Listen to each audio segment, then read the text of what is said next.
जय हिंद दोस्तों। स्वागत है आप सबका आपके अपने यूट्यूब चैनल लॉजिकल स्टडीज़ में और मैं हूं अंकित।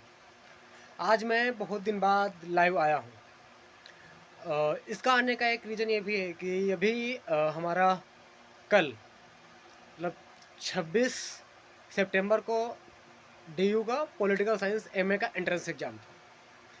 मैं आप लोगों को बस अपना लाइव एक्सप्रेशन बताने के लिए आया कि नहीं, पेपर कैसा रहा और किस तरीके का पेपर आया। बेसिकली पेपर कैसा रहा ये बताने का कोई ख़ास वजह नहीं है, लेकिन पेपर किस तरीके का आया और किस तरीके का अगर लड़के पढ़ें तो पास हो जाएंगे। एम एंट्रेंस आसानी से क्वालिफाई हो सकते हैं। ये जो हमारे आने वाले जूनियर्स हैं, जब वो पेपर देंगे, जो अपकमिंग जनरेशन है, उसके हिसाब से पेपर कैसा रहेगा, बस ये बताने के लिए मैं लाइव आ गया। अभी कुछ दिन पहले मेरा जेएनयू का भी पॉलिटिकल साइंस का एमए का एंट्रेंस था और दिल्ली यूनिवर्सिटी का भी 26 को था।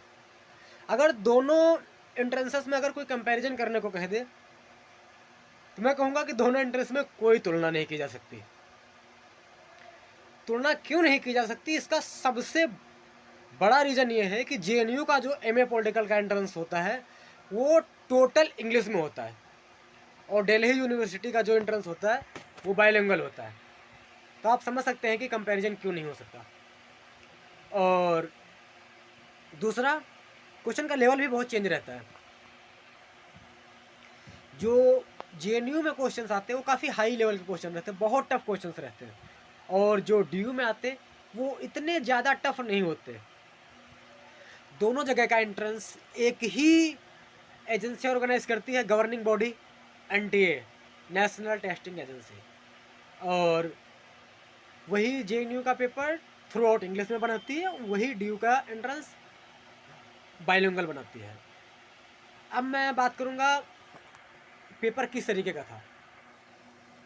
पेपर में कुछ मैं आपको काउंटिंग में क्वेश्चंस बताता हूँ कि आप अगर इस तरीके के क्वेश्चंस पढ़ लेंगे तो आपका एमए एंट्रेंस आसानी से क्वालिफाई हो जाएगा। जैसे जो 26 क्वेश्चन आए थे वो आए थे पॉलिटिकल थिंकर्स के। उसमें लिखा होगा, पहले थॉट्स लिख देंगे। ये थॉट्स कौन सा पॉलिटिकल थिंकर का है, एक लाइन का थॉट्स, दो लाइन का थॉट्स, उसके नीचे चार ऑप्शन रहेंगे, आपको एक ऑप्शन क्लिक करना रहेगा। उसमें से 26 में से अप्रॉक्सीमेट 5 इंडियन पॉलिटिकल थिंकर्स होंगे, उस 5 या 6 और लगभग 20 के आसपास विदेशी थे। और जो 14 क्वेश्चंस थे वो बुक्स वाले थे। आपको अच्छे से पता होना चाहिए कि कौन सी बुक्स कौन से पॉलिटिकल थिंकर की है।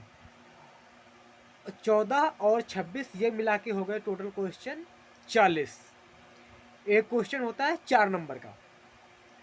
इसके बाद आप पॉलिटी थोड़ा सा अच्छे से पढ़ लें। अप्रॉक्सीमेट 8-10 क्वेश्चन, 10 क्वेश्चन आपको पॉलिटी से मिल जाएंगे। एक दो अमेंडमेंट पूछ लेगा और कॉन्स्टिट्यूशन असेंबली से एक आध क्वेश्चन आ जाएगा। वर्तमान में कौन क्या है उस पर एक आध क्वेश्चन आ जाएगा। और हिंदी साहित्य के इतिहास पे भी एक दो क्वेश्चन आ जाएंगे।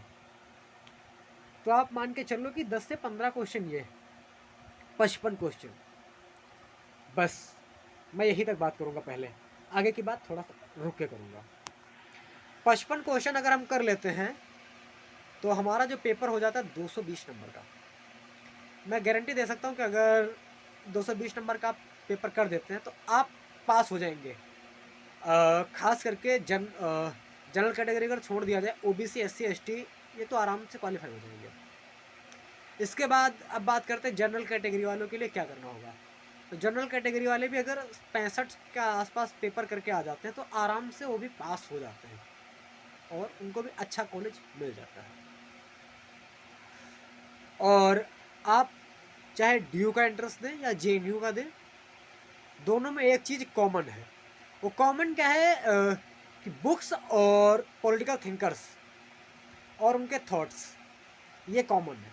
अगर आप थॉट्स पे अच्छा खासा कमांड है आपका और बुक्स आपको अच्छे से पता है तो आप जेएनयू और डीयू दोनों जगह का एंट्रेंस बहुत आसानी से क्वालिफाई कर सकते हैं। सिर्फ लैंग्वेज की दिक्कत आती है कि अगर आपकी इंग्लिश में अच्छी खासी कमांड है और आपको पॉलिटिकल साइंस का अच्छा नॉलेज है तो आराम से आप DU या फिर JNU दोनों ही क्लियर कर सकते हैं।